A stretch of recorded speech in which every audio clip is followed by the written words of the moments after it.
I'm Ellen Selm here with Podcast Stories from the Earth with my cohort Jennifer behind the camera. And we're sitting with I'll say legendary David Winston, just because I feel like if you are, like, the deeper you get into herbal stuff, like, you wouldn't have not heard his name. He's here with us at the Medicines from the Earth Symposium 2025 here in beautiful Western North Carolina. Hello, David. Hi. Have you been enjoying the symposium? Absolutely. What classes are you focusing on this year? What classes I teach? That you're teaching. Well, yesterday, what I do here every year, and of course we're in a different location this year because unfortunately the Blue Ridge Assembly was heavily damaged by Hurricane Helene last year. I do a field study, and the field study, it's all day, it's 10 to 3, and in the morning it's more focused in on the place, the power of the mountains, the power of the water, the power of the earth, the power of, understanding and coming together to not just think, oh, that herb's good for this, but how we can help heal ourselves just by becoming a part of something greater than ourselves. And in this place is special. The Smoky Mountains are some of the oldest mountains in the world. When they were new, they were higher than the Himalayas are today. And so this is a place that is ancient and old and just is full of juice. So the morning is about that. And then in the afternoon, we start looking at plants. And we're lucky because this convention center is pretty manicured, but they have this little wildflower preserve area, and it is sweet. And there's just lots and lots of really cool things, including some really rare things growing in there. And so the afternoon we just spent looking at plants. And when I'm doing all this, I'm telling stories, singing songs, and all sorts of other things. And so that was what I did yesterday. And then today, the first herb conference in the United States was at a place called Brighton Bush Hot Springs in 1981. And the funny thing is that at the time I was like the only herbalist there from the East Coast. There was somebody else from east of the Mississippi, from Ohio. That was it. And in all the 40 plus years I've been going and teaching at herb conferences, one of the things I've never heard anybody teach was the class I taught today. And today I taught a class on herbal nutritional proctology. And, obviously for many years it's kind of a taboo subject and people are a little embarrassed about it. But hey, all I can say is you have hemorrhoids, you want to know what you can do to get rid of hemorrhoids without having to have surgery. And that's what we talked about. Because there's incredible herbs and exercises and physical therapy and hydrotherapy that are really effective for treating a whole range of colorectal conditions. Well, thanks for broaching a subject that no one had wanted to do so far. It is useful. And Jennifer and I both used to work in the sales end in the natural health realm in big stores and stuff. And it was kind of always a joke, in a way in the industry where it's like doing your job well if people can come in there and feel comfortable talking to you about their bowel habits and things like that. And you're like, well, I must really, well, I guess no pun intended, but I must really know my shit. No. Now you have a school, right? I do. Is it strictly online or is it in person as well? Well, the school right now, we're in our this current term. It's a 2-year program. The current one is we're in the 45th, 46th year. Initially, it was a live in-person program, and it was that way for probably 28 years. And then what we decided to do, because I was having people drive once a week from Virginia, West Virginia, Massachusetts to New Jersey to take the class. And I thought they were crazy. I mean, we're talking about like 5-hour drives to take a 5-hour class. I had people flying in to do it. And of course, flying is worse now, but even then it meant flight delays and flight cancellations. And so we figured out a way to do it where we were doing the live class in person and do it live online at the same time. It was both. And at that point, things expanded dramatically because now I could have students all over the world. Mm-hmm. And we do. We have students. And they still get the live benefit. They're there. I mean, they're not personally there, but there's very little that they're missing. I mean, obviously, if I say, taste this, well, they can't do that. Or smell this. But beyond that, all the information and, the intakes and everything, that's all there. When COVID happened, a lot of herb schools had to shut down. we already had an online program. They've been going for you're 12 before. years, and we just went over fully to online. So we had an almost seamless transition. I mean, there was a few hiccups, but very little. And so then through COVID, we continued to be online. And at that point, doing it live again we lost our classroom space during COVID and things like that. So we decided to just keep doing it online. In the last 2 years, though, what we start doing is starting to do some live classes again. And anybody who's close enough to join us and is available, they come and do the live class. And then we record it for people who can. So we're doing live herb walks and things like that to anybody who, again, is available, who lives in New York or Connecticut or Pennsylvania or New Jersey, is close enough to come and join us. Like special breakout things you're doing, not necessarily the whole 2-year program. No, that's just the sort of special classes. One of the beauties of this conference is I do some other conferences that are fully online. For the students, the experience of sitting in a class listening or being online and listening is not that much different. But for the teacher, it's hugely different. If I tell a joke and everybody's laughing, I'm like, all right, okay. You don't get that energy back when you're teaching online.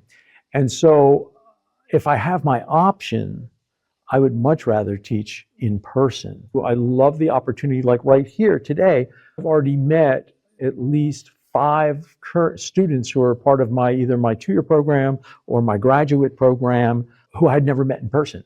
Oh, wow. And so we always let them know, hey, I'm going to be at this conference. If you come to the conference, let's get together, let's have lunch, we introduce everybody. It's really about creating community. And it's hard to do that online. We also have every 3 months, we do what we call our meet and greets, where students come online, but this time I can see them and they can see me, and it's much more casual. Just and like a hangout. It's a hangout. I'll usually do like a short PowerPoint, something I'm not going to do in class. Like I just did one on spring edibles, and then in the autumn I'll do one on common edible mushrooms. And so those are things we don't really focus in on class, but they're fun things.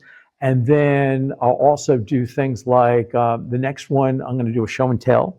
So I have one of the largest private herbal research libraries in North America. Although it's a little smaller now, I'm starting to donate my library to United Plant Savers. So I gave them the first 1,700 books last year. There's still over 7,000 books from 1550 to current. And so, but my library is not just a library, it's also my office and a museum. And I have all sorts of botanical things and pharmaceutical antiques all over my library. And so like the next meet and greet, I'll go and pull off 10, 15, 20 different really cool, interesting things. Some of them will be books. Some of them will be, like revolutionary wartime pharmacy tools made out of horn. I mean, just all sorts of crazy stuff. Oh, and don't forget the cobra wine. It's got a live, at some point it was a live cobra. Had nothing to do with the demise of the cobra. Things that are just really interesting, really unusual. They'll get to see a bitter cup. You know what a bitter cup is? Well, there's this tree called quassia, and it's really bitter. And so what they used to do is cut the wood, the tree, and they would put it on a lathe and turn it and make a cup, a little goblet. And what you would do is you take your little bitter cup, you'd pour water in it, you let it sit for an hour or two, and it becomes crazy bitter, and you drink it as bitters. I have a bitter cup that's at least probably 150 years old. Can you imagine? It's never going to lose its potency. And so they'll get to see all that kind of cool stuff. Wow. So is United Plant Savers, I guess, going to kind of like help by slowly donating stuff, you're like, just to preserve long-term and... At some point, I won't be here, and you can't take your library with you. The nice thing about my library is if I had endless money, I doubt I could reproduce what I've got. I've got books from John Uri Lloyd's personal library collection. I've got all sorts of one-of-a-kind things. It's an amazing collection. For the most part, I mean, some of my friends, herbalists, come visit. They've gotten to see the library and occasionally use it. But now what's going to happen is anybody who wants to go to the UPS plant sanctuary will be able to access the library, not just, once the library's all there, but for generations to come. Yeah, it makes me very happy. We visited there once to do it was forest farming, forest medicinals, like weekend thing they were doing. And so it's a pretty neat space, but I'll have to go back again. the library. I guess as a parting question, we always like to ask people we interview this, like, if you had to pick, because it's always hard to pick when you're talking to plant nerds, we know, what are like your top 3 go-tos personally, plant-wise? Maybe not necessarily if you're working with people, but just like, like resonate with. Can you even pick just 3? No, I couldn't. That's like saying to some parent, who's your favorite child? Because of my background and my training, I've been studying herbal medicine for 56 years now. I've been in practice for 49 years. And I've been trained in Chinese medicine, Western eclectic medicine, and Southeastern American traditional medicine. And because I have this sort of really wide sort of variety of trainings, and I've kind of amalgamated it into, creating my own systems like my, 10 tastes and language of plants and things like that. I use so many herbs for so many things. And, it's like if you said to me, what's my favorite nervine? Or if we're in the UK, nervine. Well, I actually would probably say fresh oat, fresh milky oat. I think of it as queen of the nervine. It's a slow-acting remedy. It's gentle, but it just, I not only for me personally, but for so many patients over decades, you just see it slowly helping to rebuild that emotional foundation. And it's just such a lovely plant. And it works incredibly well, especially like, for instance, with adaptogens. And I don't know if your listeners know, but of course I wrote actually the first book on adaptogens. We are living such a stressful time, stressful culture. And so adaptogens are really useful, but what a lot of people don't understand is adaptogens are not a one-size-fits-all thing. So there are adaptogens that are stimulating, there are adaptogens that are calming, there are adaptogens that are cooling, there are adaptogens that are warming, there are adaptogens that are drying, there are adaptogens that are moistening, there are adaptogens that are deeply nourishing. The thing is, it's not like, take an adaptogen. It's like, if you are going to take one, and by the way, not everybody needs one, but if you do, which one's the right one for you? Which one fits you? Yeah, based on energetics, constitution. So, and that to me is what really constitutes great herbal medicine, is going beyond, great herbalists don't treat diseases, we treat people. So you could have 5 people all diagnosed with rheumatoid arthritis and give them 5 really different protocols. I love adaptogens. I wrote a book about them, and I got tired of hearing people say herbs were adaptogens that aren't adaptogens. The final straw is somebody calling cranberry an adaptogen. I was like, that's it. I got to write a book about this. So for instance, with adaptogens, like schizandra berry, uetze, 5-flavor fruit. I love schizandra berry. And it happens to be an adaptogen that works really well for me. Not that I take it all the time, I don't. But it has so many different benefits. And that's one of the great things about herbs. There's very few herbs, with possibly accepting something like senna, that have, that are kind of one-dimensional. Yeah. And actually even senna has some other uses, but it's still pretty much it's pretty directed. So, it really depends on, like, at herb conferences, sometimes they'll say to people, what's your favorite herb? And I'm like, please don't ask me. I don't have a favorite herb. But if you said to me, what is your favorite aquaretic? The term? Not familiar. An aquaretic is a non-irritating potassium-sparing diuretic. Okay. So dandelion leaf, it's my favorite aquaretic. Okay. But if you ask me, again, 3 favorite herbs, what day is it? How do I feel? What do I need? And it just depends on so many factors. Mm-hmm. And then there's plants that I love that have nothing to do with medicine in the sense of physiological medicine. It's just that I love them. Mm-hmm. I love irises. And I especially love the old-fashioned irises that smell like bubble gum. To me, they're amazing. Roses. Now, roses are also medicinal. And there's a lot of roses planted here. And I've smelled every rose just about on this campus at this point. And it's like, plastic, a little bit. And then you hit the one and it's like, oh my God, that is just amazing. When you get that deep rose fragrance, and it is so uplifting. Roses are antidepressant. Roses help heal broken hearts. You have all sorts of other effects. I love roses, but I don't like the ones that have no odor. Whether it's Rosa rugosa or the damask rose or the cabbage rose or the apothecary rose, any of them that are aromatic and fragrant are wonderful. Lastly, a group of herbs I really love. And these are really weedy herbs. And these are these herbs like nettle and burdock and mullein, where you get 3 different medicines from one plant that all do different things. So with nettles, you have nettle leaf, nettle root, and nettle seed. Nettle seed is the greatest kidney trophal restorative we have. Use it for degenerative kidney disease. It is phenomenal. You have something like dandelion. The leaves are edible, the flowers are edible, the root's marginally edible. You can roast it, make it into a coffee substitute, but the root is also medicinal, and the leaves are medicinal, and the flowers are medicinal. And then you have mullein, and you can use mullein leaf, and you can use mullein flower, but then you also have mullein root, which is a part nobody uses, which is phenomenal for facial nerve pain and benign prostatic hyperplasia. So these plants that are like, so many people think of them as, these noxious weeds, and they're a gift. They are such a blessing, and they give us, this humble plant gives you food, medicine, not just one medicine, 2 medicines, 3 medicines. I love them.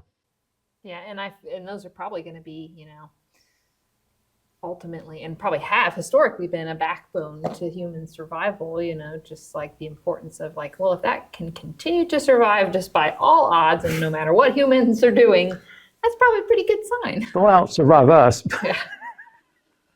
Yeah, forget all the cockroach jokes. It'll be the dandelion. Yeah. Well, thank you, David. Thank you for your time. Oh, it's been a pleasure. Thank you so much. All right, so my school is called David Winston Center for Herbal Studies, and you can find the website at herbalstudies.net. You can go on the website, and there's all the information in school. There's also information about where I'll be teaching. There are download copies of books from my library that people can download for free. And so that's that. And then my book is Adaptogens, Herbs for Strength, Stamina, and Stress Relief. And you can get that on Amazon, or if you get it from us, I'll sign it for you. And I guess since I'm here, I'll just also mention that I also have an herb company called Herbalist and Alchemist. I started Herbalist and Alchemist in 1980. I actually started making herbal products in 1976, and I never actually wanted an herb company. I just was making medicine for my patients because I couldn't get good herbal medicines back then. Mm-hmm. And then when you make herbal medicine, it's hard to make a little bit. You kind of make like a big jar, and I thought, well, what do I do with all the extra? And then I thought, I'll have an herb company. Like I had any idea what was involved in having a company. I had like 0 training in business and actually 0 interest in business. I love herbs. Business partner. Anyway, so initially we started out to make the absolute best medicine we could for my patients. And now the majority of people taking it aren't my patients anymore, but that same philosophy, that same drive to make just the most incredible medicines that we can is the same. And so, it's kind of cool because the company, has grown. We're not huge, but it's a reasonable sized company. And the majority of people who work for the company have taken my herb studies program, and nice. It's a company of herbalists for herbalists. And does it have its own like standalone website and shop, or do they go through your? No, it's herbalist-alchemist.com. Okay.